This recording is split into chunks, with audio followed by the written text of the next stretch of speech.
մի ծրագիր պետք է առաջ գնա, մենք երբեք չենք փագում, կաշկանդվում, խեղճանում եւ այստեղ բոլորս մի գաղափարի մարդիկ ենք եւ մենք ընդհանրապես ուշ տվող ենք մեր մտքին, յուրաքանչյուրս մեր ձևով։ Իմիջայլոց մի քիչ առաջ դուք վանքի համար Սևանա մի բան եք ուզում պատմեք, շատ հետաքրքիր է հավատքի եւ դա 2016 թվականն էր, Սասնա ծռերը նոր էին ապստամբել, արդեն ապստամբությունը ավարտվել էր, ես այդ ժամանակ Սևան ազգային պարկում էի աշխատում։ Մի հետաքրքիր բան տեղի ունեցավ։ Չգիտեմ, Սևանի հետ կապված ես երբ որ Սևանա կղզին բարձրանում եմ, գործի բերումը որպես ազգային պարկում ես այդ ժամանակ Սևան մասնաճյուղի տնօրենն էի եւ այդ Սևանի այդ կղզու հարակից շրջանները ազգային պարկի ես էի տնօրինում, ես էի այդ հսկողության վերահսկողությունը կազմակերպում որպես մասնաճյուղի տնօրեն, երբեմն բարձրանում էի կղզու բարձրունքը Սևանա կղզին փոքր Սևանի, Սևանը երկու մասի է բաժանված, մեծ եւ փոքր Սևան։ Ինքը մխրճված է փոքր Սևանի կենտրոնը։ Երբ որ բարձրանում ես այդ կղզու բարձրունքից, այդ փոքր Սևանի բոլոր ափերը քեզ մոտիկ են, նամանավանդ երբ որ հեռադիտակով ես նայում։ Եվ այդտեղից ես կարողանում եմ նաեւ ստուգել ափի իրավիճակը, այնտեղ անտառային ծածկույթը, հանգստի գոտիները, բայց մինչեւ այդ ես ամեն անգամ, երբ որ ես բարձրացել եմ Սևանա կղզու բարձրունքը աստիճաններով, երբ որ բարձրանում էի, ես միշտ աշոտ երկաթի շունչն էի զգում, միշտ զգա ամեն անգամ, եթե ամեն օր բարձրանամ, ամեն օր ես ինձ թվացել է, որ աշոտ երկաթը բարձրացել է, այս ոտքը քարին դնելով բարձրացել է, հասել է վերև վանքի մոտ, ու երբ որ ես եկեղեցու այդ բարձրունքից շուռ էի գալի դեպի արևմուտք էի նայում, Ցամաքաբերդ գյուղ կա, այն ժամանակ երբ որ լիճը բարձր էր, ասենք աշոտ երկաթը 1000 տարի առաջ 10-րդ դարում, երբ որ այդ Սևանի ճակատամարտը տվեց, ես միշտ այդ ապրումը ունենում եմ, դա մի պատմական իրողության վայր է, որտեղ ներշնչող է, էլի մեր այն արքան է աշոտ երկաթը արքաներից է, որը չի կրկնվում, աշխարհի ոչ մի երկիր չի ունեցել նման զորավարու արքա։ Եվ ես երբ որ նայում եմ աչքիս առաջ երևում են այդ արաբները թե ոնց են այնտեղ թարել եւ սպասում էին աշոտ երկաթին իբր, որ ինքը հեսա անծանրով պետք է գնա, հանձնվի իրենց, ընկնի իրենց ոտքերը, չէ, բայց առավոտ շուտ արևածագին աշոտ երկաթը ես նայելուց sense պատկերացնում եի թե ինքը ոնց է գնում այդ 30 նետաձիգներով հանդերձ դեպի արևմուտք։ Ինքը արևի հետ էր գնում, որ արևը թշնամու աչքերն ընկնի, որ ինքը կարողանա հանգարցակի հարձակումով ծնկի բերի դրանց, այսինքն արևորդին արևի հետ գնաց թշնամու վրա։ Ես այդ ապրումներով եմ միշտ Սևանա կղզի բարձրացել։ Այդ ապրումները ապրելուց հետո բնականաբար մտնում եմ կղզի, եկեղեցի։ Ու մի օր երբ որ մտա նկատեցի որ կղզու եկեղեցու սրահում օտար բան կային, զբոսաշրջիկներ կային, որոնք մոմ էին վառում։ Եվ երբ որ մոմ վառեցին, շրջվեցին, ես նրանց դեմքը տեսա։ Կարճահասակ այդ մոնղոլոիդներ էին, չգիտեմ ֆիլիպինցիներ են, բայց մեր եկեղեցու մեջ մոմ էին վառում։ Եվ իրենց աղոթքն էին անում։ Իրենք եկել էին Աստծուն եւ իրենց համար մեր եկեղեցին արժեք էր։ Հասկանում եք, ես զարմացել եմ, իրենք այլ կրոնի, անգամ քրիստոնյա չեն։ Երբ որ սրանք դուրս եկան, ես այդ մոմա վաճառ կնոջը հարցրեցի, ասեցի,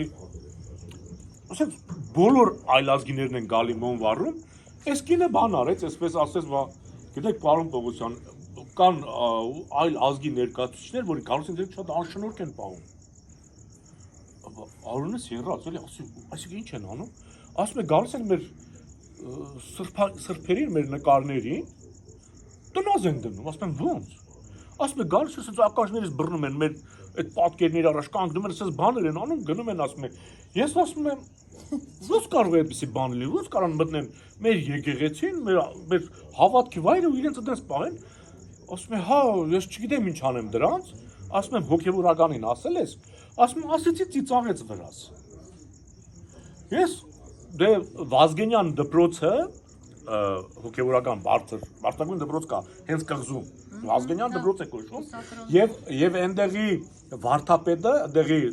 տնօրենը է դպրոցի նաեւ այդ եկեղեցիական համալիրի մեծն է էլի հոգևոր դասի վարդապետ Ներսիսյան էր կարծեմ որքան հիշում եմ հա բան եղա էլի ունեց հոգուս դարդ եղավ, ասի քայլեցի, հա, քայլերը սուղեցի, դեղեցի չա, գնացի դպրոց, այդ մարդու ընդունարան լավ էր, ազատ էր բան, որ ինձ տեսավ ընդունես, հաճախակի ենք հանդիպում, էլի այդպես զրույցների հետ կապված, դες պատմեցի, ասեցի, ես sense մտա եւ Մոմա վաճառ ինձ ասեց, որ ասես բաներ են անում, ու ասեց, որ ինքը տեղեկացրել է հոգեվորականին, իրեն չէ, ավելի դասով ցածր, ու ասում է հոգեվորականը ծիծաղել է, հա, ինքն էլ ծիծաղեց, ասեց խաչիկ, ես այդ դեպքին տեղյակ եմ, ասում եմ, բա ի՞նչն է ծիծաղելի, ասում է, դրանք հնդիկներ են ասեց, հնդիկները իրենց սրբին երկրպագում են կամ սիրում են, կամ մի բան, որ ուզում են խնդրեն, Այս շարժումներն անում ասում են ու լեզու են հանում, բան են անում, այսպես հաճոյ անում են, իրենք այդպես են խնդրում։ Չենք լսել դες։ Հա, թե ինքը գիտեր, ես էլ չգիտեի։ Ասում է հիմա այդ մարդը եկել է քրիստոնեական տաճար, ասում դիմում է, բայց իր մեթոդով է դիմում։ Դա ոչ թե ասեք ծաղրելու կամ բան, շատ հետաքրքիր էր։ Ես բան եղած, այսպես վիրավորված, չէ, բան ոնց եմ եկեղեցու մտել, բանից պարզվում է, որ կան տրադիցիաներ, ազգեր, որ այդպես են իրենց սրբերի հետ վերաբերվում։ Եվ բան դարավ, հումոր դարավ նաև բան, բայց թեթևացած խիղճես, հանգստացա, որ իմ եկեղեցում, որից է մեկը իմ սրբավայրում, որից է մեկը լավ զգացում, որ իրեն կարգազանց չի պայել, որովհետև ես կարող էի այդ պահին չհասկանալ տեսնել եւ ավելորդ քայլ անեի ու հա իսկ կանեի էլի հիմի այսօր մենք նման խնդրի առաջ են կանգնել հասկանում եք իսկապես նման խնդրի առաջ են կանգնել եթե մեր եկեղեցին համաշխարհային նշանակություն ունի տեսեք նաեւ բուդդիստները հինդուիստները գալիս մտնում են աղոթում են խնդրում են դիմում են մեր ասում իրենց ասում թողած շնորհակալ եմ դե համաշխարհային իմիջայլոց իրենց մոտ գիտեն տարածված է որ քրիստոնեությունը առաջինը մենք ենք ընդունել որ դա հնագույն աստծո տաճար է հայկական եկեղեցիները անգամ նրանք գիտեն որ քրիստոնեական տաճարներ կան որ դրանք որոնք ձևափոխվել են մեր հեթանոսական տաճարները այսինքն ոչ թե 1700 տարեկան են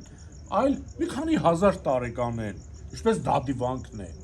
հասկանում եք Արցախում եւ այսօր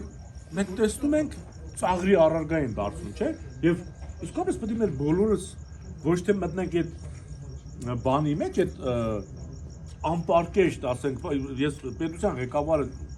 ինձ համար զարմանալի է որ մենք այսպես հանդուրժում ենք դեռ հլա հանդուրժում ենք բողոքում ենք քննադատում ենք ու հանդուրժում ենք պետք է սրա դեմ իսկապես պայքար տանք պետք է պայքարենք եւ աշխարհին ովքեր շատ լուրջ եւ հարգանքով սերով են լցված հայկական առաքելական եկեղեցու հանդեպ պետք է աշխարհին ուղերձ ուղարկվի հարգելիներս դուք էսե աստվածների աստծո տաճարն է առաջին աստվածների տաճարն է որովհետև կան եկեղեցիներ որոնք իսկապես ձևափոխվել են մեր հին հայ աստծո չգիտեմ միհրի տաճարը կլինի հայկի տաճարը կլինի արամազդի վահագնի հասկանում եք հավալի բան է չէ ահա մենք հա պետք է մենք մեր ոգուն համարժեք գործողություն անենք շարժենք մեր ոգուն համարժեք այո ոչ թե սպասենք ասենք տեսնենք ինչ պետք է լինի այո աշխարհում ամեն հայ հիմա նայեք այդ հնդիկի հետ կապված երևույթը հանգստացա որ իմացա այդ մարդը իրականում չի ծաղրել ընդհանրակը բան է խնդրել բայց այս դեպքում այս ծաղրի դեպքում ինչ հասկանանք Այն հնդիկ էր հլա ինչ որտեղ կարել էր հասկանալ Էս էր Արամ ջան իմ ասելիքը սրա մասին էր որ ես ուզում էի ասեմ